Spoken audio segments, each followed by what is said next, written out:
সংবাদ প্রকাশের পক্ষ থেকে সবাইকে স্বাগত জানাচ্ছি। আজকে আমার ভুবন অনুষ্ঠানে আয়োজন করেছি কথা সাহিত্যিক শ্যামল গঙ্গোপাধ্যায়কে নিয়ে। আমাদের মাঝে এই বিষয় নিয়ে কথা বলবেন তিন প্রজন্মের তিনজন। সবাইকে সংবাদ প্রকাশের পক্ষ থেকে স্বাগত জানাই। সমীরদা, আপনি শ্যামল গঙ্গোপাধ্যায়ের একসময় খুব ঘনিষ্ঠ বন্ধু ছিলেন এবং খুব কাছ থেকে ওনাকে দেখেছেন। আমরা প্রথমেই শুরু করতে চাই শ্যামল গঙ্গোপাধ্যায়ের ব্যক্তি মানুষ এবং তার লেখালেখি প্রসঙ্গে। অঞ্জন, ধন্যবাদ তোমাকে। তুমি এরকম একটা অনুষ্ঠানের আয়োজন করেছো। শ্যামল গঙ্গোপাধ্যায় তো আমার খুব প্রিয় মানুষ ছিলেন এবং আমার অন্যতম প্রিয় লেখক। তুমি আজকে আমার দুই প্রিয় মানুষকেও এখানে যুক্ত করেছো, অরিন্দম বসু এবং বোধিসত্ত্ব ভট্টাচার্য। ওরা দুজনেই লেখক, দুজনেই শ্যামল গঙ্গোপাধ্যায়ের নিবিষ্ট পাঠক এবং শ্যামল অনুরাগী। অরিন্দম বসুর একটা বড় পাওনা হচ্ছে অরিন্দম শ্যামল গঙ্গোপাধ্যায়ের সঙ্গে শারীরিকভাবে মিশেছে এবং সাহচর্য পেয়েছে, অনেক ধরনের উপদেশ, বকুনি সবই পেয়েছে। বোধি সেই সুযোগটা পাইনি। এত দেরি করে জন্মালে তো সুযোগ সব আসে না, আর এত তাড়াতাড়ি কেউ যদি পৃথিবী থেকে চলে যায় তাহলে অনেক পরবর্তী প্রজন্মের সত্যি তাদের সাহচর্য পেতে অসুবিধেই তো হয়। যাই হোক, আমার ভালো লাগছে তুমি এরকম একটা অনুষ্ঠানের আয়োজন করেছো।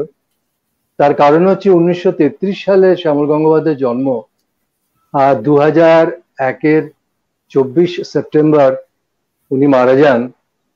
দেখতে দেখতে তো 21 বছর হয়ে গেল। ফলে 21 বছর বাদেও আমরা এরকম একটা লাইভ অনুষ্ঠানে সমবেত হয়েছি। দেখো, শ্যামল গঙ্গোপাধ্যায়কে আমি প্রথম দেখি, তারপরে কি ব্যাপার ইত্যাদি, সেটা একটা লম্বা ইতিহাস। অত সব বলার তো জায়গাটা নয়, সময় অতি অল্প। শুধু সংক্ষেপে বলি, প্রথম মানুষটার সঙ্গে আমার পরিচয় তার লেখা দিয়েই।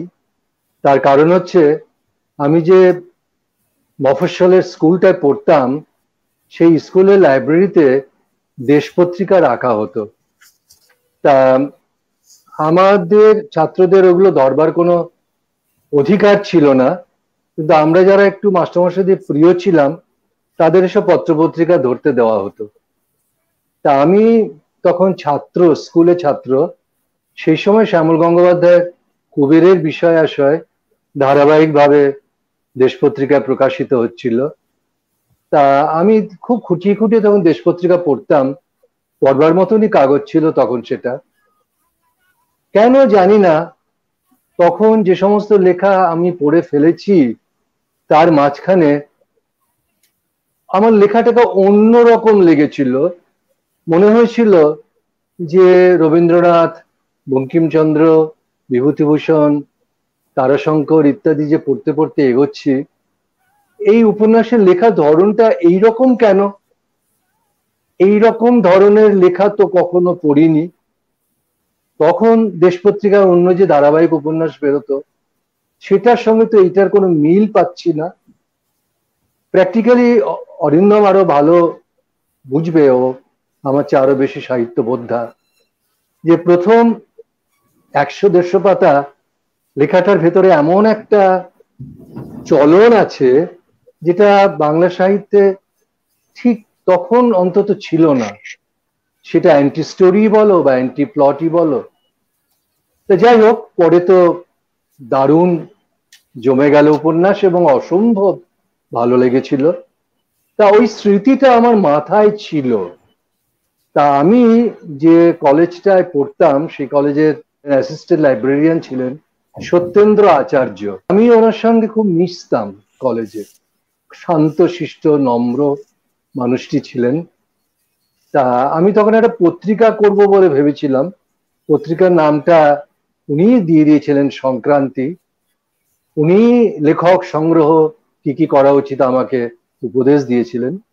তা আমাকে বললেন কি, সুতৃপ্তি বলে একটা রেস্টুরেন্ট আছে দেশপ্রিয় পার্কের মোড়ে, ওইখানে তুমি রোববারে রোববারে আমরা সবাই সমবেত হই, তুমি এসো, তোমার সঙ্গে অনেকের পরিচয় করিয়ে দেবো, তুমিও অনেককে দেখতে পাবে, তোমার লেখা সংগ্রহের সুবিধা হবে। সুতৃপ্তিতে গেলাম, সুতৃপ্তি রেস্টুরেন্টে এমন জায়গায় অঞ্জন, মানে ঠিক তার উল্টো দিকেই সেই ট্রাম লাইন, সেই ট্রাম স্টপেজ যেখানে জীবনানন্দ দাশের ট্রাম দুর্ঘটনায় আহত হয়েছিলেন এবং মারা গিয়েছিলেন।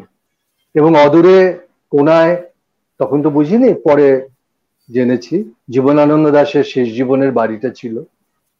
তা ওইখানে গিয়ে আমার অনেকের সঙ্গে পরিচয় হলো, সেসব তাদের কথা এখানে আমি বলছি না। কিন্তু একদিন দেখি কি একজন ভদ্রলোক দাঁড়িয়ে আছেন, হাফাতা হাওয়াই শার্ট পরা, কালচেটে চেহারা, খুব বলিষ্ঠ এবং বেশ সুন্দর, একটা অদ্ভুত সুন্দর পুরুষ মানুষ। এবং তাকে ঘিরে বরেন গঙ্গোপাধ্যায়, শীর্ষেন্দু মুখোপাধ্যায়, সত্যেন্দ্র আচার্য, এরা খুব হাসাহাসি করছে। আর উনি একটা অদ্ভুত দানাদার কণ্ঠস্বর, উনি তাদের হাসাহাসির সঙ্গে যুক্ত হচ্ছেন। তা আমার দূর থেকে দেখে খুব ভালো লাগছিল ভদ্রলোককে। তা হঠাৎ সত্যেন্দা আমাকে দেখতে পেলেন। তার আগে সত্যেন্দার সঙ্গে অনেক লেখককে নিয়ে গল্প হতো, এ হতো। তো উনি আমাকে হঠাৎ ডাকলেন, ডেকে বললেন, সমীর এদিকে এসো, এদিকে এসো। যাওয়ার সঙ্গে সঙ্গে বললেন, শ্যামল তোমার সঙ্গে পরিচয় করিয়ে দিয়ে একটা কাগজও বের করছে, আমার খুব স্নেহাস্পদ, এর নাম সমীর চট্টোপাধ্যায়, তা ইনি শ্যামল গঙ্গোপাধ্যায়। আমি স্তম্ভিত হয়ে ওনার দিকে তাকিয়ে থাকলাম। তাকিয়ে থাকবার মতনের রূপ ছিল, কিন্তু একটু তামাটে রং তখন, এবং উনি তখন স্থূলকায় হননি, খুব পেটানো স্বাস্থ্য, খুব হাত ঠাত গুলো খুব বলিষ্ঠ, স্কন্ধ খুব বলিষ্ঠ। এবং আমি তখন হাত জোর করে বললাম, আমি আপনার লেখার খুব ভক্ত, আমি আপনার কুবেরের বিষয় আশয় পড়েছি। উনি বললেন, তাই নাকি, তুমি আমার লেখা পড়েছো? এই দেখো, দেখেছো আমার হাত দুটো, দেখেছো, দেখো হাতে কত কালো দাগ, আমি আসলে বক্সার, আমি বক্সিং লড়ি, আমি মাঝে মাঝে একটু লিখি টিকি, কিন্তু আমি আসলে বক্সিং লড়ি, দেখেছো হাতে কালো দাগ, দু আঙুলে কালো দাগ। কি জানি কেন আমি এত চালাক চতুর তখন ছিলাম না, এখন যা একটু হয়েছি। আমি বললাম, হ্যাঁ এইভাবেই তো কুবেরের বিষয় শুরু, বাহাতখানা মেলে ধরলো কুবের। কারণ কুবেরের একটা সবসময় সংশয় ছিল যে সে অল্প বয়সে একটা ভুল পাড়ায় গিয়েছিল, সেখান থেকে তার কিছু রোগ হয়েছে হাতে ইত্যাদি। উনি কিছুক্ষণ চুপ করে তাকিয়ে থাকলেন এবং শীর্ষেন্দু মুখোপাধ্যায় খুব হাসাহাসি করে বললেন, শ্যামল এতক্ষণ তুমি বলছিলে আমার লেখা কেউ পড়ে না, আমার বই বিক্রি হয় না, আমার বই কেউ কেনে না, শীর্ষেন্দু তোমার বই কেনে, দেখেছো এই অল্প বয়সী ছেলেটা তোমার লেখা মুখস্থ বলে দিচ্ছে। এই প্রথম ওনাকে দেখি, তারপর আরো খন্ড খন্ড ভাবে দেখায়, তারপর অমৃত যখন শুরু করলেন সেইভাবে আরো ঘনিষ্ঠতা হলো। তারপর ওনার সঙ্গে মিশতে মিশতে তো জীবনকে দেখেছি, সাহিত্য বুঝেছি। আমরা যারা সবাই সমবেত হতাম ওখানে, আমরা প্রায় প্রত্যেকে তখন বামপন্থী রাজনীতি থেকে জীবনে প্রবেশ করেছি। আমরা একরকম ভাবে কথা বলতাম, উনি আরেক রকম ভাবে কথা বলতেন, এবং আমরা সবাই তখন অনেক লেখককে নিয়ে কথা বলতাম, তার ভেতরে মানিক বন্দ্যোপাধ্যায়, তারাশঙ্কর এসব ছিল। উনি আমাদের বিভূতিভূষণ পড়তে শিখিয়েছেন, এবং এসব খবর অমর জানে, জানতো শচীন দাস, জানতো শৈবাল মিত্র, তুষার চৌধুরী, আরো অনেকে যারা ওখানে সমবেত হতো, প্রভাত চৌধুরী, পবিত্র মুখোপাধ্যায়, এরা তো কেউ নেই আর। কিন্তু আমরা যারা এখনো আছি, অমর মিত্র, আমি, সঞ্জয় মুখোপাধ্যায়, এরা জানি যে উনি অনুবর্তন হাতে ধরিয়ে দিয়ে বলতেন, এটা পড়ে এসে তারপর আমার সঙ্গে কথা বলবে, ইচ্ছামতি হাতে ধরিয়ে দিতেন। এবং প্র্যাকটিক্যালি স্পিকিং আমরা তখন বিভূতিভূষণ এইভাবে পড়েছিলাম না। দাদা, আমি আপনার এই প্রসঙ্গটা থেকে একটু যদি আমি অরিন্দমদার কাছে আসি, সেটা হচ্ছিল যে সমীর দা বলছিলেন, অরিন্দম দা, যে আপনি শ্যামল গঙ্গোপাধ্যায়ের মানে সান্নিধ্য পেয়েছেন। আমি একটু যদি আপনার অভিজ্ঞতাটা যদি শুনতে চাই। যখন শ্যামল গঙ্গোপাধ্যায় আমি পড়ছি তখন আমার বয়স অনেকটা কম। কম মানে শ্যামল গঙ্গোপাধ্যায় হয়তো আমার পড়ার কথা ছিল না, কিন্তু প্রথমে কুবেরের বিষয় আসায় এবং তারপর পাপের বেতন পরমায়ু বলে একটা উপন্যাস আমি পড়ে ফেলি। মানে আমার তখন যা বয়স ছিল ওই বয়সে ওই উপন্যাসটা পড়ার কথা নয়, বড়দের লেখা বলে আমাদের কাছ থেকে সরিয়ে রাখা হতো লেখা, কিন্তু আমি পড়ে ফেলি এবং পড়ে একটা অদ্ভুত অনুভূতি হয়েছিল। তার আগে কুবেরের বিষয় আসলে পড়ে ফেলেছি এবং তারপর শ্যামল গঙ্গোপাধ্যায় পড়ছি খুঁজে পেতে কখনো কখনো এইভাবে। তো এই সময় আমার একজন পরিচিত দিদি, তিনি হঠাৎ বললেন যে শ্যামল গঙ্গোপাধ্যায়ের সঙ্গে দেখা করবে। আমি তো অবাক হয়ে গেছি। আমি বললাম যে হ্যাঁ, দেখা করবো। সূত্রটা বলে রাখি, সেটা হচ্ছে তখন আমার চাকরি আমি করি না কোথাও। তিনি আমাকে শ্যামল গঙ্গোপাধ্যায়ের কাছে একটা প্রায় চাকরি সুপারিশের মতো করে পাঠাবেন। আমি বলেছিলাম যে আমার চাকরি লাগবে না, শুধু ওই মানুষটির কাছে, লেখকটির কাছে একবার গিয়ে দাঁড়াতে পারলেই আমার হয়ে যাবে। আমি এত আচ্ছন্ন ছিলাম, এত মুগ্ধ ছিলাম। তার আগে ধরুন পড়েছি, তো আরো অনেকের লেখাই পড়েছি, কিন্তু শ্যামল গঙ্গোপাধ্যায় পড়তে গিয়ে যে অভিজ্ঞতাটা হয়েছিল সেটা ওই অভূতপূর্ব। মানে তার আগে ওরকম আমি কিছু পড়িনি এবং সেটা ঘোরের মতন মস্তিষ্কে বসে যায়, এরকম একটা লেখা। তো আমি গেছিলাম শ্যামল গঙ্গোপাধ্যায়ের সঙ্গে দেখা করতে। এখন সেই খবরের কাগজ বন্ধ হয়ে গেছে। তো শ্যামল গঙ্গোপাধ্যায় বললেন যে তোমাকে তো আমি চাকরি দিতে পারবো না ভাই, আমি যে খবরের কাগজে চাকরি করি সেখানেই আমি 6 মাস মাইনে পাই না, তাও কাজ করে যাচ্ছি। আমি বললাম যে না, আমার আমার কাজের দরকার নেই, আমি আপনার সঙ্গে দেখা করতে এসেছি। এবং তখন উনি আমাকে বললেন যে কেন? আমি বললাম যে আমি আপনার লেখা পড়েছি। বললেন তাই নাকি? আমার নীলকণ্ঠ পাখির খোঁজে পড়েছো? আমার আমি সে পড়েছো? আমার কেয়া পাতার নৌকো পড়েছো? আমি বললাম না, ওগুলো পড়া হয়নি আমার। আমি আপনার কুবেরের বিষয় আশায় পড়েছি, সরিতলার রূপকথা পড়েছি, স্বর্গের আগে স্টেশন পড়েছি। বললেন আমার বাড়িতে এসো আর কি। বাড়িতে গেলাম। আপনাকে প্রথমে বিভ্রান্ত করতে চেয়েছেন অন্যদের লেখার বলে। এরকম এরকম শ্যামল গঙ্গোপাধ্যায় অনেককে করেছেন এবং আমি আপনাকে বলে রাখি, আমি যাতে না বলেছিলাম তাতে অনেকে হ্যাঁও বলেছেন, এরকম পরিস্থিতি। আচ্ছা আচ্ছা। হ্যাঁ, তো পরের পরিস্থিতিতে কি হবে বোঝাই যায় যখন এরকম কেউ হ্যাঁ বলে দেয়। হ্যাঁ হ্যাঁ। তো উনি বললেন বাড়িতে। আমি বাড়িতে গেলাম। উনি বললেন যে তুমি একটা কাজ করো, তুমি আমার বাড়ি থেকে বেরিয়ে বাঁদিকে একটু গেলেই একটা পুকুর পাবে, গ্রাম পাবে, বটগাছ পাবে, যাও ঘুরে এসো 1 ঘন্টা। আমি খাওয়া দাওয়া করবো, ঘুমোবো, তারপর এসে তুমি আমার সাথে কথা বলবে। আমি গেলাম, যাওয়ার পরে আমি বেরিয়ে পড়লাম এবং এটা কি কলকাতা নাকি চম্পাহাটি দাদা? কলকাতা, এটা কলকাতা।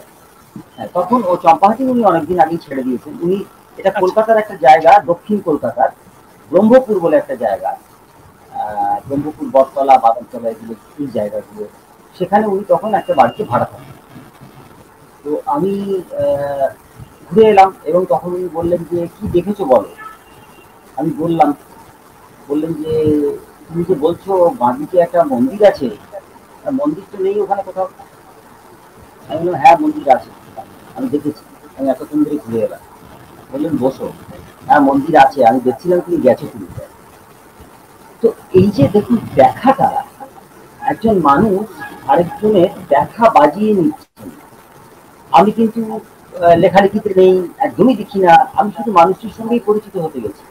তো ভাবুন যে যে দুটো ধাপ আমি বললাম, একজন মানুষের সঙ্গে পরিচিত হতে গেলে সেই ধাপ দুটো যদি কাউকে বেরোতে হয়, তাহলে উল্টো দিকের মানুষটি সম্পর্কে আমার ঠিক কি ধারণা হয়ে যাবে। ওরকম মানুষও তো আমি কোনোদিন দেখিনি এবং আমার বিশ্বাস যে ওরকম মানুষ আমি আর বাকি জীবনে দেখতে পাবো না, সম্ভব নয়। একবারই আসে ওইরকম। তো তারপর অনেক পরে লেখালেখিতে এসেছি, তখন আমি শ্যামলবাবুর বাড়িতে যেতাম। ওখানে একজন আলু চাষ করেন, মানে চাষি একজন মানুষ, তার নাম সনাতন হালদার। আচ্ছা। তিনি ওখানে আসতেন, তিনি গল্প লিখতেন এবং গল্প লিখে বড় ফুলস্কেপ কাগজে গল্প লিখে তিনি শ্যামল গঙ্গোপাধ্যায়কে শোনাতে আসতেন। শ্যামল গঙ্গোপাধ্যায় ইজি চেয়ারে শুয়ে থাকতেন, তিনি গল্প শোনাতেন এবং তারপর শ্যামল গঙ্গোপাধ্যায় বলতেন, বেশ তোমরা তো আমার শিষ্য দুজনেই, তোমরা একটা কাজ করো, এবার বেরিয়ে ওই বটতলার মোড়ে মিষ্টির দোকান থেকে তুমি সাদা দই আর তুমি বোঁদে এই দুটো নিয়ে এসো, আমি মিশিয়ে খাবো। জেঠিমা ইতি গঙ্গোপাধ্যায় বলতেন যে কি এসব কথা তুমি কি বলছো ওদের সঙ্গে? বললেন, সে কি, গুরুর কাছে এসেছে, গুরু দক্ষিণা দেবে না, চলে যাও। তা আমরা প্রায় যখন যেতাম তখন গুরু দক্ষিণা দিতাম। সনাতন হালদারের সঙ্গে তারপর আমার পরিচয় কমে আসে, তার যাতায়াত বন্ধ হয়ে যায়। পরে শ্যামল গঙ্গোপাধ্যায় তাকে নিয়ে একটি গল্প লেখেন, পথকবির সনাতন হালদার, অসামান্য একটি গল্প, যদি কেউ পড়েন তাহলে বুঝতে পারবেন। তো এই জায়গা থেকে আমি সংক্ষেপে বললাম, এটা হচ্ছে সূত্রপাত। এবং আমি দেখেছি যে আসলে পরে মনে হয়েছে যে একটু বলেই আমি থামবো অনেক, সেটা হচ্ছে যে এইরকম লেখক, এইরকম মানুষ না হলে না ওরকম লেখক হয় না। আমি একটু বোধিসত্ত্বর কাছে যেতে যাচ্ছি। বোধিসত্ত্ব ভট্টাচার্য একজন কথা সাহিত্যিক এই প্রজন্মের। আপনার কাছে প্রশ্নটা হচ্ছিল যে এই প্রজন্মের একজন কথা সাহিত্যিক হিসেবে আপনি কিভাবে শ্যামল গঙ্গোপাধ্যায়কে আবিষ্কার করলেন? এবং আমি যতটুকু জানি আপনার জীবনে এবং আপনার লেখায় শ্যামল গঙ্গোপাধ্যায় ভীষণভাবে প্রভাবিত। তো এই বিষয়টা যদি আপনি আমাদের একটু শেয়ার করেন। তুমি সংবাদ প্রকাশকে ধন্যবাদ জানাই, এবং মানে শ্যামল গঙ্গোপাধ্যায়ের বিষয়ে আলোচনা হচ্ছে এবং সেখানে আমাকে আমন্ত্রণ জানানো হয়েছে, এটা আমার কাছে খুবই আনন্দের একটি ব্যাপার। আমি শ্যামল গঙ্গোপাধ্যায়কে প্রথম পড়ি তখন শ্যামল গঙ্গোপাধ্যায়ের মৃত্যুর 9 বছর পেরিয়ে গিয়েছে। মানে আমি প্রথম মানে যে স্পার্কটাকে ফিল করি শ্যামল গঙ্গোপাধ্যায়ের, সেটা 2010 সালে। আমি মানে আই কুড ভিভিডলি রিমেম্বার, আমি প্রথম পড়েছিলাম অন্নপূর্ণা গল্পটা 1973 সালে, যেটা লেখা আনন্দবাজারের রবিবার শুরিওতে বেরিয়েছিল। তো তার আগে আমি শ্যামল গঙ্গোপাধ্যায়ের একটি গল্প, মানে শ্যামল গঙ্গোপাধ্যায়ের নামটির সঙ্গে আমার তার আগে তেমন ভাবে যে খুব পরিচয় ছিল তা নয়। একটি গল্প আমার সামনে এসেছিল, কিন্তু সেইটি তখন বোঝার মতো হয়তো আমার বয়স ছিল না। সেটার নাম হচ্ছে নিশীথে সুকুমার, সেটাও আনন্দবাজারে বেরিয়েছিল। এবং সেইটা আমি পড়েছিলাম একটি বইতে, সেটা 100 বছরের গল্প সংকলন বলে একটি বই। তখন আমি ক্লাস 8-9-এ পড়ি।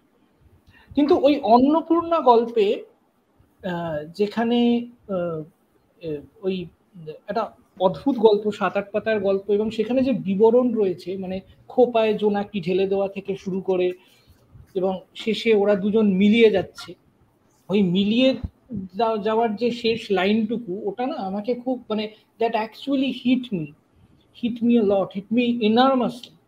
এবং ওই গল্পটা পড়ার পরে আমার মনে হলো যে এই লোকটাকে একটা হয় না, তখন আমার মানে তখন আমি কলেজে পড়ি 2010-এ। তো ততদিন আমার মনে হচ্ছিল যে মানে এটা অনেকটা ওই বিবেকানন্দের রামকৃষ্ণর কাছে পৌঁছানোর আগে বারবার প্রশ্ন করে যাওয়া, যা অমুককে আপনি ঈশ্বর দেখেছেন কিনা, আপনি ঈশ্বর দেখেছেন কিনা, তো এবং কিছুতেই সন্তুষ্ট হতে না পারা। ততদিন কোথাও গিয়ে আমার যেন পাঠক হিসেবে, এবং আমি তখন লেখা শুরু করেছি, তো সেই হিসাবে আমার যেন ওরকম একটা কিছুর মানে আমার সংশয় যেন দূর হচ্ছিল না যে কোথায় গিয়ে আমি দুদণ্ড বসতে পারি। কিন্তু ওই অন্নপূর্ণা গল্প থেকে আমার সঙ্গে শ্যামল গঙ্গোপাধ্যায়ের জার্নি শুরু হয়, এবং প্রথমে পাঠক হিসেবে, এবং অন্নপূর্ণা পরে আমি আস্তে আস্তে শ্যামল গঙ্গোপাধ্যায়ের অন্যান্য লেখা পড়তে আরম্ভ করি।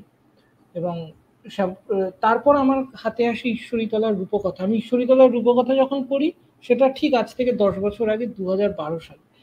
ঈশ্বরীতলার রূপকথায় যে বইটা আছে, সেই বইটা একটা ভূমিকা লেখা আছে, যে ভূমিকাটা আসলে অন্য একটি লেখা হিসেবে বেরিয়েছিল, সেটা আমি পরে জেনেছি। কিন্তু ওই যে ভূমিকাটা লেখা, যেখানে তিনি লিখছেন যে তার পিঠে রাগী রোদ্দুর এসে বসতো, এবং বেলুড়ে তিনি যে কারখানায় কাজ করতেন, সেখানে আরিয়া হাফেজ বলে একটা উপন্যাস লেখার কথা ভেবেছিলেন। এবং আমাকে যেটা অঞ্জনদা আমাকে যেটা ভীষণভাবে অ্যাট্রাক্ট করেছিল, যে আমি মানুষটাকে দেখিনি, কিন্তু মানে এই মজার ব্যাপারটা হচ্ছে শ্যামল গঙ্গোপাধ্যায়কে কোনোদিন দেখিনি, এটা নিয়ে আমার দীর্ঘ সময় একটা আফসোস ছিল। এখনো যে একেবারে নেই তা নয়, যেভাবে অরিন্দম দা বা সমীর দা এবং অরিন্দম দা দুজনের কাছ থেকেই আমি ঘন্টার পর ঘন্টা আলোচনা করেছি, মন্ত্রমুগ্ধের মতো শুনেছি তাদের কথা। কিন্তু আমার এখন মনে হয় যে পাঠক হিসেবে আমার সঙ্গে শ্যামল গঙ্গোপাধ্যায়ের যে সম্পর্ক, সে সম্পর্ক পরিবারের থেকে কম কিছু নয়। এবং ওই 2012 সালে শ্যামল গঙ্গোপাধ্যায় আসলে আমার পরিবারেরই অংশ। এবং আমার ঘরে একটি বাঁধানো ছবি আছে, সেটা সমীর দ্বারাই দিয়েছিলেন একটি উপলক্ষে। সেইটি শ্যামল গঙ্গোপাধ্যায়ের ছবি, এবং তার ওই ভাষা ভাষা চোখ, হ্যাঁ, চোখের মধ্যে যেন ভৈরব নদী। আমার চোখটা দেখলে তিনি তো ভৈরবকে নিয়ে প্রচন্ড রকম ভৈরবকে নিয়ে ছিলেন, প্যাশনেট ছিলেন, কারণ খুলনায় ওই জায়গায় তার জন্ম। এবং তার যে একটা অসামান্য বই জীবন রহস্যের মতো বই, ওরকম আত্মজীবনীমূলক রচনা আমি জানি না বাংলা সাহিত্যে কেন, বিশ্ব সাহিত্য কত হয়েছে। এটা দুর্ভাগ্যজনক যে বহু মানুষ সেটা পড়েননি বা সেটা জানেন না সেটার কথা।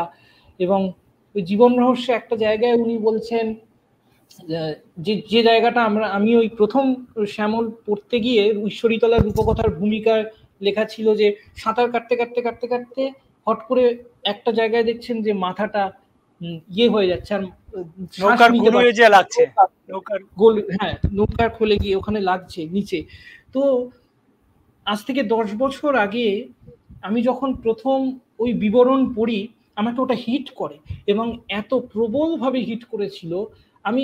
আমার মনে হয়েছে যে শ্যামল গঙ্গোপাধ্যায়ের ভাষা নিয়ে কখনো খুব একটা আলোচনা আমি দেখিনি। শ্যামল গঙ্গোপাধ্যায়ের লেখার যে ভাষা, শ্যামল গঙ্গোপাধ্যায়ের ভাষা নিয়ে কোনো রকম ওপর চালাকি তার ছিল না, অযথা পাণ্ডিত্য দেখানোর কোনো চেষ্টাই তার ছিল না, মুখে ছোলা ছুড়ে দেওয়ার ভঙ্গিতে তিনি খুব সহজে এমন অপূর্ব কথা বলে দিতে পারতেন যে থপ করে এই জীবন রহস্যেরই একটা জায়গা আছে যে তার মেয়ের বিয়ে হয়ে যাচ্ছে এক মেয়ে, এবং মেয়েদের ঘুম পাড়ানোর কথা মশারির মধ্যে, এবং থপ করে একটা তেলাপোকা এসে পড়লো না, এরকম একটা বিবরণ আছে, আমার মনে আছে। তো এই যে সামান্য জায়গা, ঈশ্বরীতলার রূপকথায় যেমন আমার যখন অনাথ ট্রেনে করে শিয়ালদায় যেত, তো ওখানে একটা বিবরণ আছে যে ওই অনাথ তারি খেয়ে যখন ট্রেনের জানলার ধারে বসে হাওয়াটা আসছে তখন একটু চোখ বন্ধ করবে এবং তাতে মুখটা ফুলো ফুলো লাগবে। এটা খুব স্বাভাবিকভাবে বলা, এ তো হয়, মানে আমরা ট্রেনের জানলার ধারে বসে একটু ঘুমিয়ে নিলে 5 মিনিট 10 মিনিট ঘুমলেও নামার সময় আমাদের মুখটা ফুলো ফুলো লাগে, সুন্দর লাগে। কিন্তু আমি না তার আগে ওভাবে কখনো কোনো বাংলা ভাষার সাহিত্যিককে এই জিনিসের বিবরণ দিতে দেখিনি। তো এই যে ভাষা নিয়ে এত সহজে, মানে খুব যেন ভাষা তার পোষ্য, হ্যাঁ, কিন্তু কখনোই তিনি একথা গলা ফাটিয়ে বলছেন না যে ভাষা আমার পোষ্য বা কিছু। এবং ভাষার মধ্যে যে ইংরেজি শব্দ ইচ্ছে মতো ব্যবহার করে ফেলা, এবং সেটাতে একটুও ভারাক্রান্ত লাগছে না। তো এই পুরো ব্যাপারটা নিয়ে না আমার সঙ্গে শ্যামল গঙ্গোপাধ্যায়ের যাত্রাটা শুরু হয়।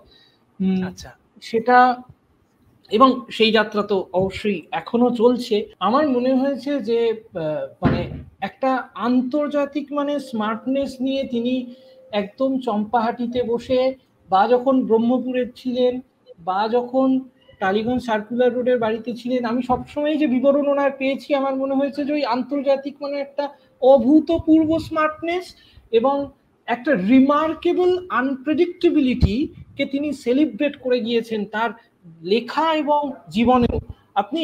আমরা শ্যামল গঙ্গোপাধ্যায়কে আমি কখনো দেখিনি, আমার মনে হয়েছে মাঝে মাঝে এটা বোধহয় পাঠক হিসেবে আমাকে এনরিচ করেছে কোথাও গিয়ে। কারণ পাঠক এবং লেখকের যে দ্বৈত সত্তা যেটা থাকে, ধরা যাক আমি যে লেখালেখি সামান্য করি, তাতে আমার মধ্যে পাঠক এবং লেখকের সত্তাটিকে এনরিচ করেছে, কারণ আমি কল্পনা করে নিতে পেরেছি। তো আমার তো খুব কল্পনা করতে এভাবে ভালো লেগেছে, এবং আমি বেশ সেলিব্রেট, একটা লোক আনপ্রেডিক্টেবিলিটিকে সেলিব্রেট করে যাচ্ছে প্রতি মুহূর্তে, জীবনের ক্ষেত্রে শুধু না, আপনি তার ভাষার ক্ষেত্রে দেখবেন। আপনার পরের শ্যামল গঙ্গোপাধ্যায় লিখতে লিখতে, যেমন ধরুন আমি আমি জাস্ট এমনি উদাহরণ দিচ্ছি, যেমন সে বলে একটা গল্প আছে শ্যামল গঙ্গোপাধ্যায়ের, ওটা শ্রেষ্ঠ গল্পে আছে, শ্রেষ্ঠ গল্পের প্রথম গল্প, রাইট।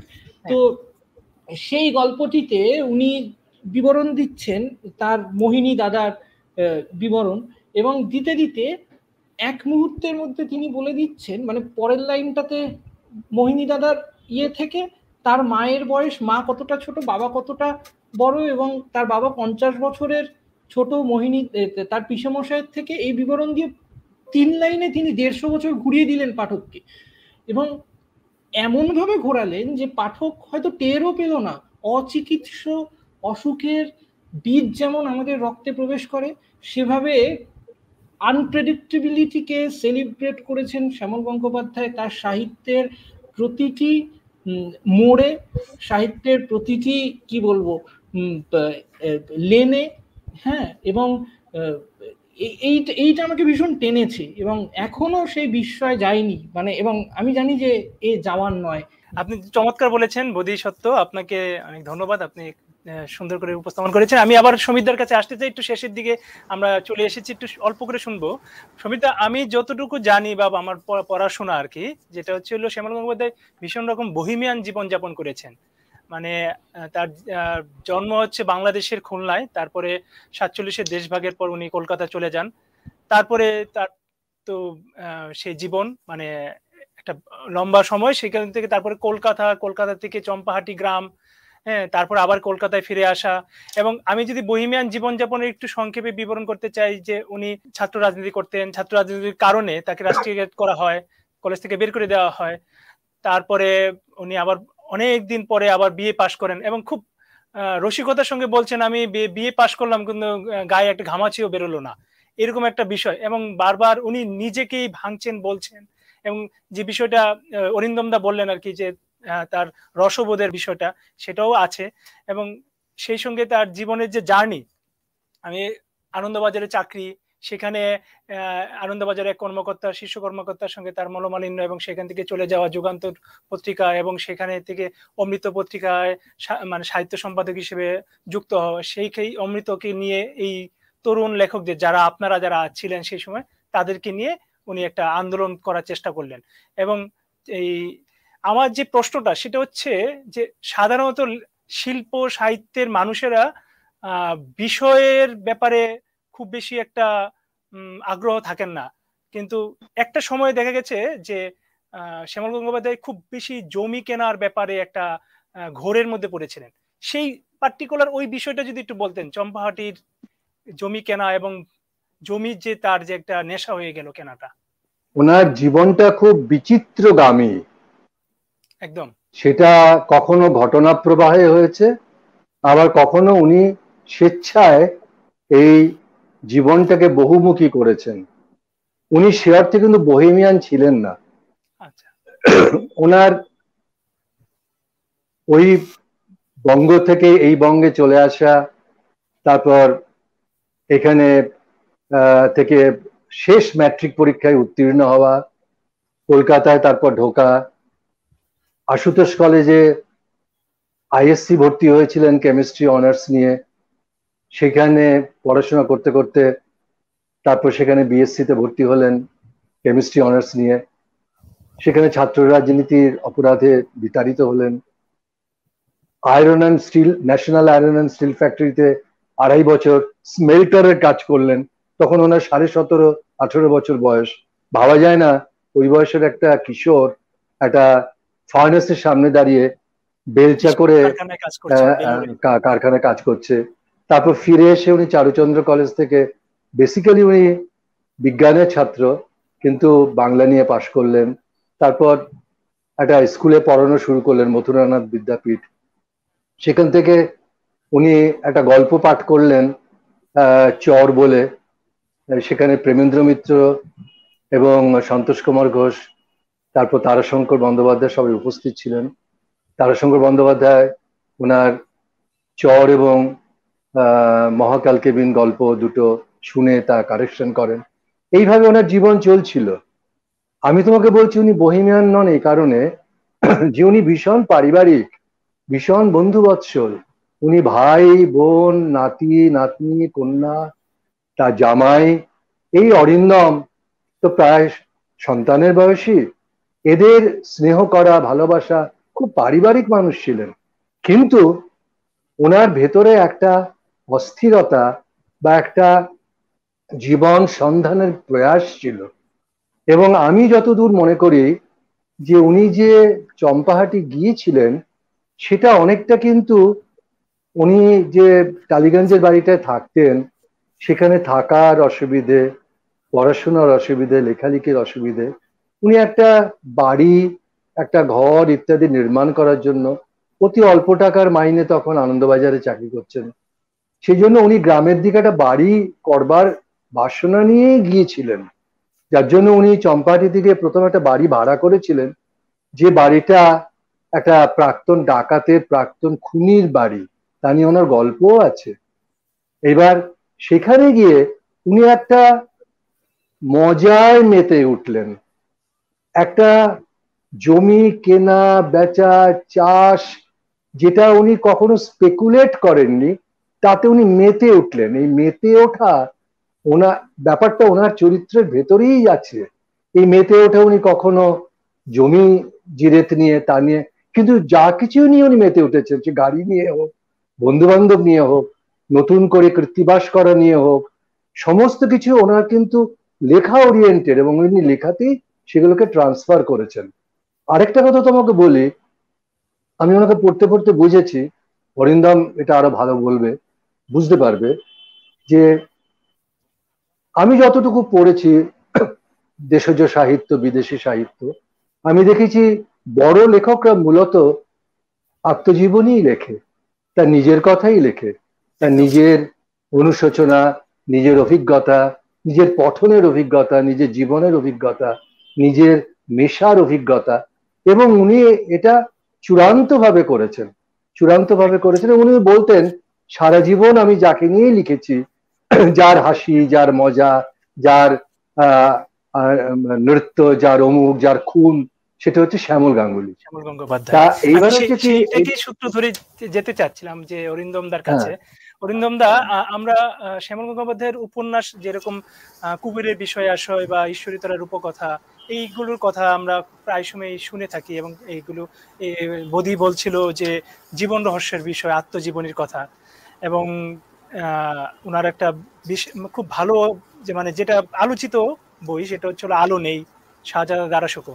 কিন্তু যেই বইগুলো নিয়ে আলোচনা হওয়া দরকার মনে করি যে এমন কিছু বই আছে এটার মধ্যে একটা বইয়ের প্রকাশক আপনি নিজে, মহাকাল মেলের প্যাসেঞ্জার, এবং আরেকটা বই বছর দুয়েক হলো প্রকাশ হয়েছিল, বাজার সফর। আমরা যদি ওনার মুক্ত গদ্য নিয়ে একটু আলোচনা করতে চাই, আপনি যদি ওনার এই লেখালেখির এই বিষয়টা নিয়ে একটু বলেন। হ্যাঁ, তো এটা প্রশ্নটা করে ভালো করলেন নন্দন। সেটা হচ্ছে বধি এতক্ষণ ধরে যা বললেন, সমীরদা বললেন, আমি সেখানে একটা সূত্র যোগ করে দিই, এবং আপনার যে প্রশ্ন আছে এবং তার মধ্যে আপনি গদ্যের প্রশ্ন করেছেন। শ্যামল গঙ্গোপাধ্যায়ের একটা উপন্যাস আছে অলিক বাবু, সেখানে একটা জায়গা আছে, আমি জায়গাটা এখানে দাগ দিয়ে দেখেছি, এবং অদ্ভুতভাবে আপনার প্রশ্নের সঙ্গে, বধির কথার সঙ্গে এবং সমীরদার কথার সঙ্গে এক্ষুনি দেখতে পাবেন যে মিলে গেছে, এবং নিত্যগদ্যের কথার সঙ্গে। আমি দু একটা লাইন একটু পড়ে শোনাচ্ছি। হ্যাঁ হ্যাঁ, অবশ্যই। অলিকবাবু থেকে আরেকটা জিনিস পরিষ্কার হলো, সে এমন কিছু জিনিস দেখতে পায় যা আর কেউ পায় না। অনেক পরে বুঝেছিল এই পুরো ব্যাপারটার নাম হলো দৃষ্টিভঙ্গি বা দেখার চোখ। একই পৃথিবী সবার চোখের সামনে, লেভেল ক্রসিং, হিমসাগরের ডাঁই, পাকা কাঁঠাল, লোকাল ট্রেন, রিক্সা সাইকেলের প্যাক প্যাক, পায়ে পায়ে বর্ষাকালের জল কাদা, এর ভেতরেও মানুষের একটা রূপ ফুটে ওঠে। অসমান সব পায়ে কত রকমের গতি, বেগ এবং আবেগ। দেখতে জানলেই দেখা যায়, এই দেখা কেউ শেখায় না, দেখতে দেখতে শেখা জীবন হতে হতে জানা। একদম এই যে আমি এইটুকু অংশ বললাম, এইটাকে বলা যেতে পারে শ্যামল গঙ্গোপাধ্যায়ের দর্শন, মানে চোখে দেখা এবং সেটাকে দার্শনিকতায় রূপান্তর করা। আমাদের আমাদের এখানে গল্প উপন্যাসের যে গতি প্রকৃতি নিয়ে এখন আমরা কথা বলি, সেটা তো মূলত বিদেশ থেকে আসা। ইউরোপীয় দর্শনের তার খানিকটা প্রভাব আছে, অনেক লেখাতে ছিল। একদম শ্যামল গঙ্গোপাধ্যায় আরো অনেকে করেছেন। যেটা করলেন সেটা হচ্ছে যে এই যে আহ, দেশজ দৃষ্টিতে দেখা, নিজের মাটিতে পা রেখে দেখা, এইটাকে উনি গদ্যে নিয়ে চলে আসছেন। এবং সেই গদ্য, বোধি বলছিল যে ভাষা, সেই ভাষাটা অভূতপূর্ব। আপনি দেখবেন যে আমি যাচ্ছি মুক্ত গদ্যের জায়গায়, দু একটা ছোট না কথা বললে বুঝতে অসুবিধা হবে। সেটা হচ্ছে ধরুন বিদ্যুৎ চন্দ্র পাল সম্পর্কে একটি কয়েকটি জ্ঞাতব্য তথ্য। এই গল্পটা যখন লিখছেন তখন বাংলাদেশ থেকে চলে আসা একটি লোকের কথা লিখছেন। তার উল্টো দিকে যে দাঁড়িয়ে রয়েছে সে লোকটি প্রায় নো ওয়ান, কেউ নয়, সে শুধু বিদ্যুৎচন্দ্র পালের কাছে যাতায়াত করে। এবং সেই নিয়ে লিখতে গিয়ে উনি বাংলা ভাষা, বাংলা শব্দ, বাংলার পাশাপাশি অনায়াসে ইংরেজি শব্দ লিখে যাচ্ছেন। পড়তে কোথাও অসুবিধা হবে না, মনে হবে যেন ওটা না থাকলে এটা বোঝা যাবে না। ওই দুটোকেই প্রায় একই জায়গা থেকে ব্যবহার করা। মুক্ত গদ্যের ক্ষেত্রে আমি বলবো যে অসামান্য। তার কিছু লেখা আছে, একটা লেখা এটা বিভাব পত্রিকায় বেরিয়েছিল, সাদা কথা বলে।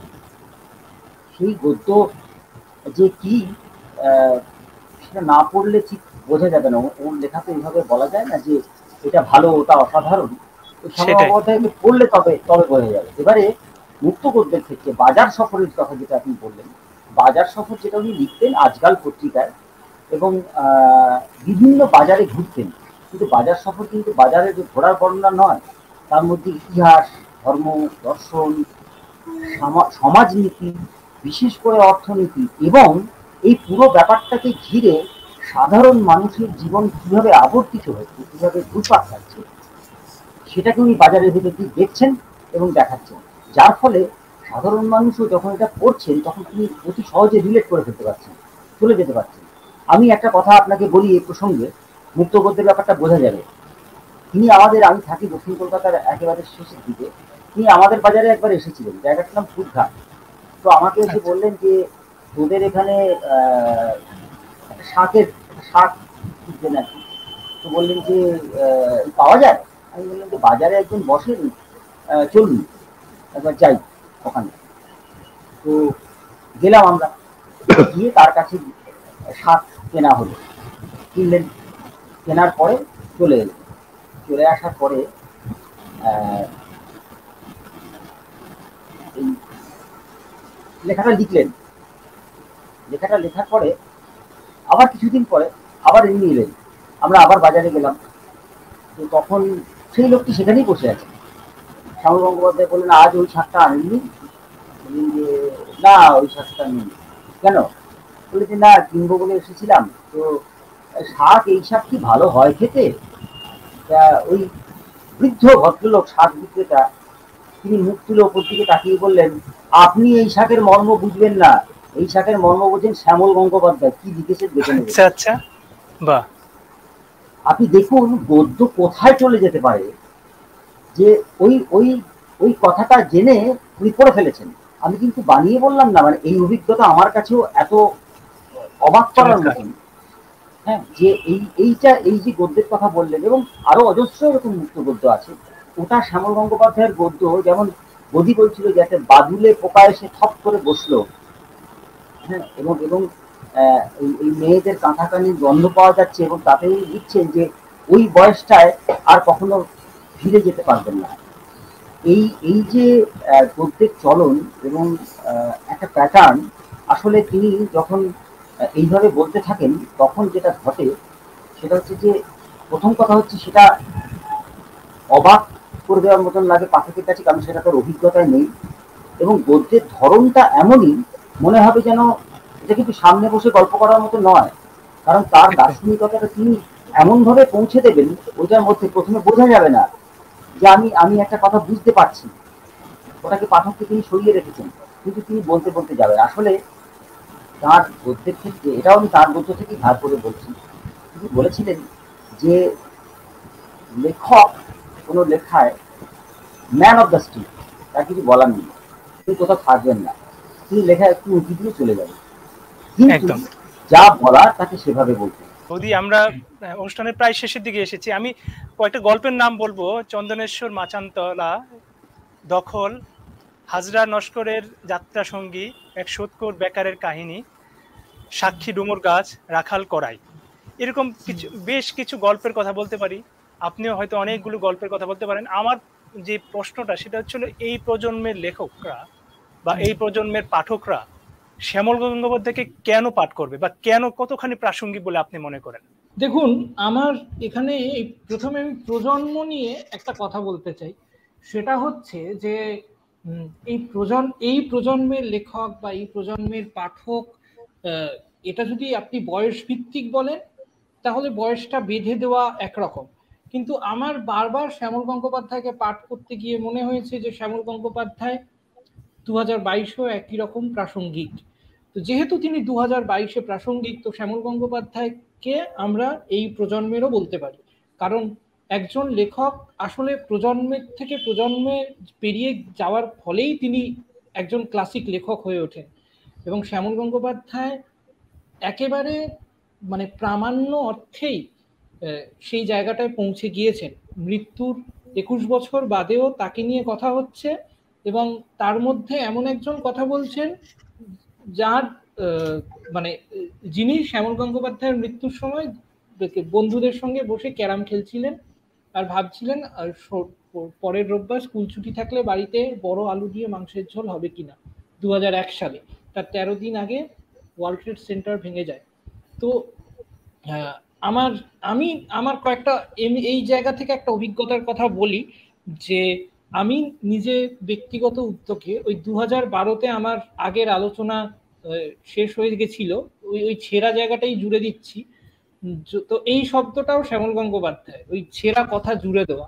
আমি কোনোদিন বুঝতে পারিনি যে কথা ছিঁড়ে গিয়ে জুড়ে দেওয়া যায় এবং সেটাকে এভাবে ব্যবহার করা যায় সাহিত্যের ভাষায়। তো একটা অতীব, যেটা আমি বলছিলাম, আন্তর্জাতিক মানে স্মার্টনেস নিজের একেবারে বুকে ধারণ, বুক এবং কবজি সব জায়গাতেই ধারণ করে না রাখতে পারলে এই জিনিস সৃষ্টি করা যায় না এবং এত অবলীলায় বেরিয়ে আসতে পারে না। তো আমি নিজে ব্যক্তিগত উদ্যোগে 2012 সালের পরে আমার বহু বন্ধু এবং বান্ধবীকে শ্যামল গঙ্গোপাধ্যায়ের লেখা পড়িয়েছি। তারা দুর্ভাগ্যজনকভাবে শ্যামল গঙ্গোপাধ্যায়ের নামের সঙ্গেই ততটা পরিচিত ছিলেন না। তাদের আমি প্রত্যেককেই যে বইটা প্রথমে পড়িয়েছি সেটা হচ্ছে ঈশ্বরীতলার রূপকথা। বাংলার গ্রাম নিয়ে তার আগে বিভূতিভূষণ, বাঙালি পাঠক বিভূতিভূষণ, তারাশঙ্কর বা আরো বহু লেখকের, যারা প্রত্যেকেই খুব নমস্য এবং নিজের ক্ষেত্রে তারা জিনিয়াসও বটে, তাদের লেখা পড়েছেন, মুগ্ধ হয়েছেন।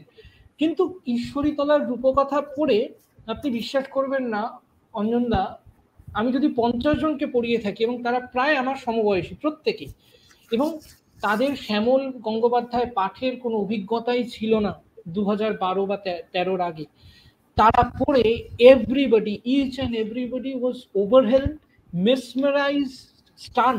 আমি জানি না বাংলায় একটাই শব্দ হয় যে মানে অভিভূত, এর বেশি কিছু বলা যায় না।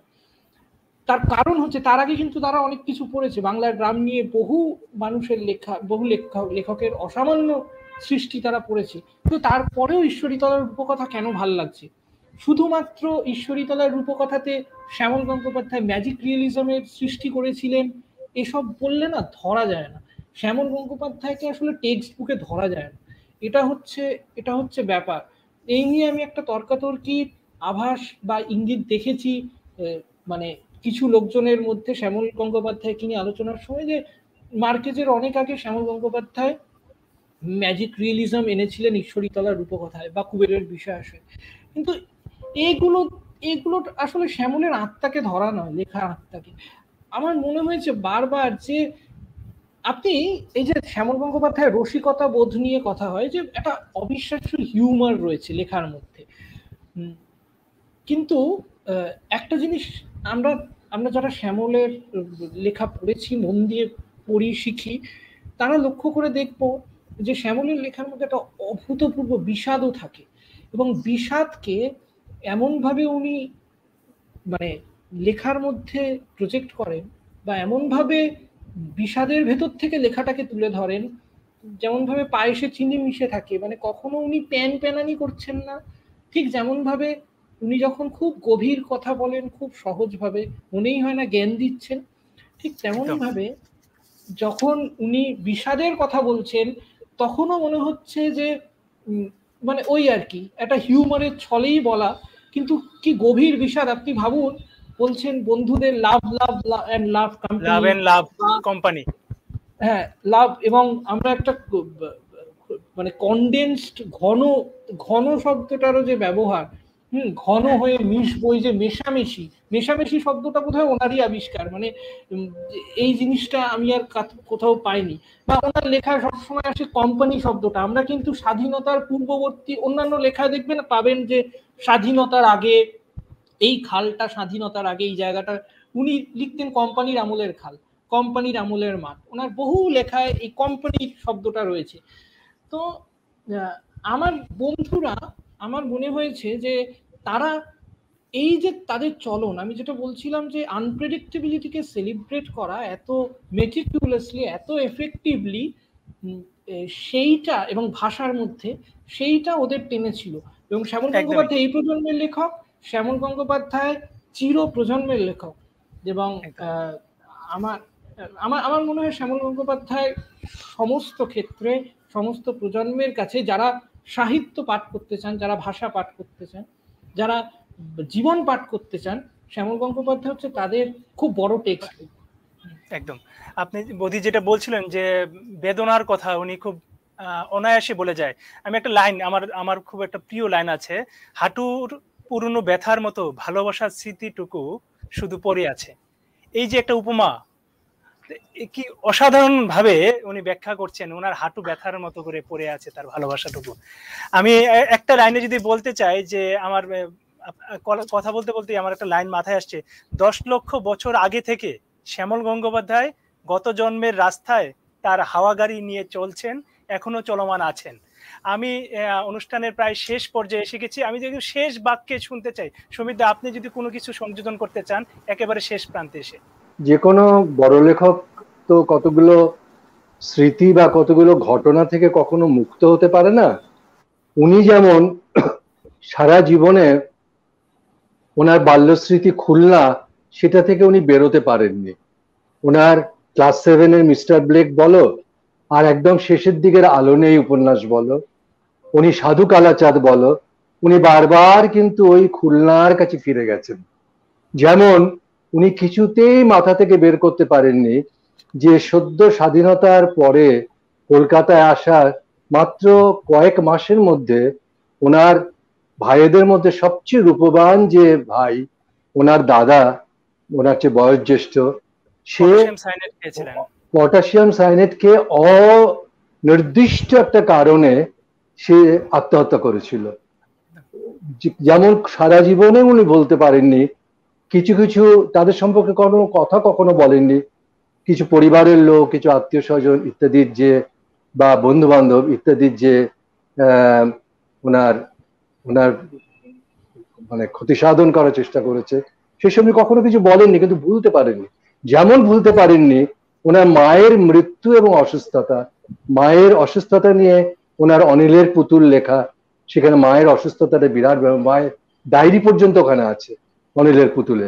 এবং কুবেরের বিষয় আসায় কুবের বলছে যে আমার মা, মানে মা মারা যাওয়ার পর, যে আমি এত বড় একটা বাড়ি বানালাম, এত বড় একটা চাতাল বানালাম, এত বড় একটা রোয়াগ বানালাম, মা এখানে বসে কুটনো কুটবে, অমুক তমুক, এই মায়ের এই ব্যাপার থেকে কখনো উনি বেরোতে পারেননি। যে কোনো লেখক মায়ের মৃত্যু নিয়ে একটা অসাধারণ বর্ণনা উনি দিয়েছিলেন। ওই যে উনি লিখছেন, এমন সময় এসে তার বাতিটা কে যেন ফু দিয়ে নিভিয়ে দিল, এমন সময় কতগুলো ব্যাপার। তো তুমি দেখবে যে বিভূতিভূষণ সারা সাহিত্যে কতগুলো ইংরেজিতে এই শব্দটা একটু কদর্থ, কিন্তু যদি অবসেশন শব্দটাও বলি সেটা সদর্থেই বলছি। সেটা থেকে বেরোতে পারেননি কোনো বড় লেখকও পারেন না, সে আর্নেস্ট হেমিংওয়েই বলো কি সলভেলোই বলো বা মার্কেজই বলো। হ্যাঁ, মার্কেজের আমরা যে লেখাটা নিয়ে সবচেয়ে বেশি সারা বিশ্বে আলোচিত হয়, সেখানে উনি কিন্তু ওনার পরিবার, ওনার ঠাকুমা ইত্যাদি থেকে বেরোতে পারেননি। হ্যাঁ, ফলে উনি, আমি দেখেছি এই কতগুলো মৃত্যু, কতগুলো অসহায়তা, বাস্তুচ্যুত ব্যাপার, ওনার শৈশব, ওই খুলনা, আমি ওনাকে জিজ্ঞেস করতাম, কারণ ওনাকে অনেক ইন্টারভিউয়ার জিজ্ঞেস করেছে আপনার শ্রেষ্ঠ স্কুল কি, 100 পদে উত্তর দিত খুলনা জেলা স্কুল।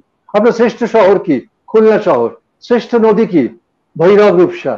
শ্রেষ্ঠ জঙ্গল কি, খালিশপুরের জঙ্গল। এই যে জায়গা থেকে বেরোতে না পারা, এইটা একটা ওনার মাথার ভেতর সারা সময় হন্ট করতো।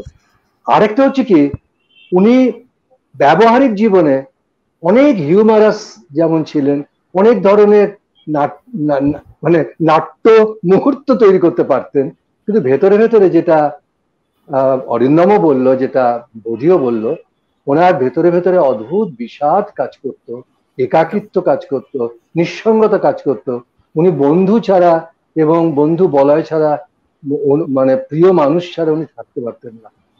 আর আরেকটা জিনিস আমি বলে তোমায়, আরেকটা কথা বলে তোমায় শেষ করি, সেটা হচ্ছে যে ওনার লেখার সবচেয়ে বড় গুণ যেটা বোধি বলল, সেটা সত্যিকারের তাই, যে উনি একটা গাম্ভীর্য মণ্ডিত, বিষাদ মণ্ডিত লেখা লিখবেন বলে একটা একটা গুরুগম্ভীর পটভূমি তৈরি করছেন, সেটা উনি বিশ্বাস করতেন না। আপনারা যদি খুব মন দিয়ে সাক্ষী ডুমুর গাছ গল্পটা পড়েন, অনেক গল্পের মতন, দেখবেন যে গল্পটা একটা অসাধারণ বিষাদের গল্প, কিন্তু গল্পের চলনটা শুরু হচ্ছে একটা খুব হিউমারাস ভঙ্গিতে, একটা খুব একটা নস্টালজিক ভঙ্গিতে। সত্যি মানে ওনার ওনার ব্যাপারটাই তাই। এবং আমি আপনাকে বলছি যে এটা কৌতুক নয়, এটা কোনো রসময় ব্যাপার নয়। আমি হিউমারের কোনো বাংলা প্রতিশব্দ তোমাকে দিতে পারবো না, কিন্তু ওনার লেখায় এই হিউমার, যেটা আমি সৈয়দ মুস্তাব আলীর লেখায় পেয়েছি বাংলা সাহিত্যে, তারপরে শ্যামল গঙ্গোপাধ্যায় লেখা পেয়েছি, যে একটা বিষাদ ব্যাপার, একটা একাকিত্ব, একটা বেদনার্ত মুহূর্তকে কতটা হালকা করে হিউমারাস ওয়েতে বলা যায়, সেটা শ্যামল গঙ্গোপাধ্যায়ের লেখা না পড়লে, আর লেখা পড়তে হবে, লেখা পড়তে হবে, না পড়লে হবে না, লেখা পড়তে হবে। অরিন্দম দার কাছে যদি যেতে চাই, অরিন্দম দা, আমি আপনার অভিজ্ঞতা থেকে শুনেছি যে উনি ভীষণ ভোজন রসিক মানুষ ছিলেন। আর একটু জানি যে উনি খুব গান পছন্দ করতেন, কীর্তন, বাউল বা পুরাতনী, এই গানগুলোতে ভীষণ রকম অনুরাগী ছিলেন। আপনি যে শেষ মানে কিছু বক্তব্য যদি যুক্ত করতে চান। হ্যাঁ, দেখুন, সবটাই না শ্যামল গঙ্গোপাধ্যায়ের বেঁচে থাকার ভেতরে, তো গান শোনা, খাওয়া, খাবারের প্রতি না আসক্তি বলবো না, ওই যে জীবনের প্রতি আর যে রসবোধ, যে রসের সন্ধান উনি বারবার করছেন, সেটা না খাদ্যের ভেতর দিয়ে আসতো। এটা যারা তার সঙ্গে মিশেছেন তারা বুঝতে পারবেন যে ধরুন হিমসাগর আম এনেছেন, সেটাকে কিন্তু এসেই বাড়িতে এসে কেটে খেয়ে ফেলছেন না, বেশ খানিকক্ষণ প্রায় ঘন্টা দুয়েক ঠান্ডা জলে রেখে তারপর সেটাকে ধীরে সুস্থে কেটে তার খোসা ছাড়িয়ে তারপর সেটা খাচ্ছেন খুব তাড়িয়ে তাড়িয়ে। এই যে খাওয়া, এবং উনি একটা কথা বলতেন যে দেখ, আমাদের যে রান্না বান্না না, তাতে এই যে জিরে, ফোড়ন, হলুদ, এইসবের যে গন্ধ, এইসবের যে স্বাদ, এগুলো আমাদের এখানেই আছে। তো নাকে যখন লিখতে বসে জিরের গন্ধটা এসে পড়বে না, দেখি যে কলম অন্যদিকে যাচ্ছে। এই যে সম্পর্ক করে ফেললেন খাবারের সঙ্গে, মানে কাঁঠাল খেতে খেতে বলতেন যে আমি আসলে বুকের রস পান করছি। এই যে তুমিও দেখেছো যে একটা বড় কাঁঠাল নিয়ে বসে উনি একটা টুলে বসে খাচ্ছেন, বা ওই ছাঁকুনিতে ছেঁকে তার রস চুমুক দিয়ে খেতে খেতে বলছেন এই আসলে বুকের ভেতরের রস পান করছি। এই যে একটা খাদ্য, উনি কিন্তু প্রবল অতিরিক্ত আহারের লোক ছিলেন না, কিন্তু যেটাকে আমরা সত্যি সত্যি বলি ভোজন রসিক, তিনি সেই অর্থে, হ্যাঁ ভোজন, অনেক মাছ পছন্দ করতেন। আমি যদি বলি আর মাছ, কই মাছ, এরকম অনেক মাছ, বর্ণনা এবং আছে। তার বিভিন্ন প্রিপারেশন, যে বাজার সফর সমগ্রতেই পাবে কত রকমের ব্যাপার।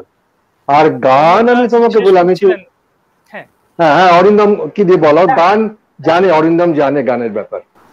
সমিতাও বলতে পারবেন অবশ্যই। তো এইটা ধরুন আমি বলি আপনাকে, এই যে সমিতা এক্ষুনি বললেন না বুকের ভেতরে রস, দেখুন খাদ্যের সঙ্গে লেখা শ্যামল গঙ্গোপাধ্যায় তারপরে লেখাই লিখলেন, তার নামই বুকের ভেতরে রস। বললেন যে আমি যে খাচ্ছি সেটা তো মাটির রস, এটা পৃথিবীর রস, সেটা কাঁঠাল গাছের ভেতর দিয়ে আমার শরীরে এসে পৌঁছচ্ছে, একটা শরীরের মাধ্যমে দিয়ে আর একটা শরীরের ভেতরে। তো এরপরে আমি যদি না লিখতে পারি তাহলে আর কি হবে? এবার এই যে গানের কথা বললেন, আমি দেখেছি যে কখনো গেছি রেকর্ড প্লেয়ারে গান বাজছে, তো বলছেন যে দেখ আমি লিখতে বসেছি, তো ইয়াজ খাঁ আমাকে গান শোনাচ্ছেন, আমাকে আমি ফিরোজ আহমেদের গান শুনছি, আমি অখিল বন্ধুর গান শুনছি। তাই বললাম লিখবেন কখন? বলে যে এইসব গানের পর আর লিখবো কি, আমি তো এই গানগুলো শুনবো এবং তারপর ঘুমিয়ে পড়বো, তারপর উঠে এমন লেখা লিখবো যে কেউ ছুটে পারবে না। এই যে গান সঙ্গীতের যে জায়গাটা, আমি আপনাকে কথা বলি, বোধি একটু আগে বলছিল বিষাদের কথা, সমীরদাও বললেন, খুব ঠিক কথা বলেছেন। শ্যামল গঙ্গোপাধ্যায়ের লেখা যারা পড়েছেন তারা, মনোযোগী পাঠক যারা, তারা বলবেন একটা গল্পই আছে পুরকায়েতের আনন্দ বিষাদ। সেখানে একজন সেতারি তার বাজনা শুনতে গেছেন একজন, এবং তিনি বসে রয়েছেন, মানে একজন সেতারি বাজাচ্ছেন, তিনি দেখছেন উল্টোদিকে যে একজন অন্ধকারের ভেতরে একজন তার দিকেই তাকিয়ে আছেন সারা অনুষ্ঠান জুড়ে। তো এই যে দর্শক বলুন, পাঠক বলুন, লেখক বলুন, যিনি শিল্পী বাজাচ্ছেন তার কথা বলুন, এই যে সম্পর্ক, এই সম্পর্কটা বিষাদের সম্পর্ক, স্নেহের সম্পর্ক, ভালোবাসার সম্পর্ক, খাদ্য এবং সঙ্গীত, এই সবটাই আমাদের জীবনকে নানান রকম ভাবে প্রভাবিত করে। এটা আমরা জানি, আমরা বুঝে উঠতে পারি না। সেটাই। যদি আপনি যদি একেবারে এক বাক্যে যদি কিছু বলতে চান। আচ্ছা, আমার একটাই সংযোজন, সেটা হচ্ছে যে আমি খাবার নিয়ে যেটা কথা হচ্ছিল, ইনফ্যাক্ট অরিন্দম দা যখন পুরকায়েতের আনন্দ বিষাদের কথা বলছিলেন, তো আমার তখন ওই গল্পটার কথাও মনে হচ্ছিল, খাবার নিয়ে, যেখানে উনি ওই লিখছেন, গল্পটা শুরু হচ্ছে এরকম ভাবে যে ইলেকট্রিক ট্রেন যখন ঢোকে এই ব্যান্ডেল, মল্লিকপুর, হাবড়া এইসব জায়গা দিয়ে, এবং সেখানকার লোকদের দেখে বোঝা যায় যে ওরা কি খেতে ভালোবাসে, ঘরগুলোতে সুন্দর রান্নার গন্ধ বেরোয়। তো এটা অভূতপূর্বভাবে গল্পটা শুরু হয়। গল্পটা ভয়ঙ্কর গল্প, পুরকায়েতের আনন্দ বিষাদ। এবং এছাড়া শ্যামল গঙ্গোপাধ্যায়ের খাবার নিয়ে যেখানে তিনি একটা বিবরণ দিচ্ছেন, সেটা শ্যামল গঙ্গোপাধ্যায়ের রচনা সমগ্রে রয়েছে। ছোট লেখা, একটা সামান্য লেখা, মানে জিনিয়াসদের কিরকম হয়, মাত্র 2 পাতার লেখা, কিন্তু সেটা বারবার পড়ার মতো। মানে ঘাসু খাসি খেলে কি হবে, পুরনো এলপি আর ভীষ্মদেব যদি চলে, পুরনো 78-এর কথা বোধ হয়, আমি একটু গুলিয়ে গেল, নয় 78 নয় এলপি, ওই ঘাসু খাসি খাওয়ার সময় পিঠে রোদ পড়লে কি হয়, গান এবং খাবার দুটো একসঙ্গে জুড়ে দেওয়া, সেরকম মানে এটা ওনার লেখার মধ্যে সবসময় এসছে। কারণ জীবন রসে পরিপূর্ণ মানুষ হলে তার কাছে জীবনের সমস্ত রসই, মানে সব ধরনের রসই একইভাবে সমাদর পাবে, তো জানা কথাই। একদমই তাই। তিনি সেটাকে সেলিব্রেট করেছেন পুরোটাই একটা অসামান্য সেলিব্রেশন। আমাদের মাঝে শ্যামল গঙ্গোপাধ্যায় বেঁচে আছেন এবং বেঁচে থাকবেন। আমরা অনুষ্ঠান শেষ করছি। আমার ভুবন অনুষ্ঠানে আজকে আমরা কথা বললাম শ্যামল গঙ্গোপাধ্যায়ের ভুবন নিয়ে। সেখানে যুক্ত ছিলেন লেখক সমীর চট্টোপাধ্যায়, কথা সাহিত্যিক অরিন্দম বসু ও কথা সাহিত্যিক বোধিসত্ত্ব ভট্টাচার্য। আপনাদের তিনজনকে অনেক অনেক ধন্যবাদ। আপনারা ব্যস্ততম সময়ের মধ্যে আমাদেরকে সময় দিয়েছেন। দর্শক, এই ছিল আমাদের আজকের আয়োজন। সবাই ভালো থাকবেন, সুস্থ থাকবেন। সংবাদ, ফিচার ও অনুষ্ঠানের জন্য ভিজিট করুন সংবাদ প্রকাশের ওয়েবসাইট এবং যুক্ত থাকুন ফেসবুক পেজ ও ইউটিউব চ্যানেলের সঙ্গে।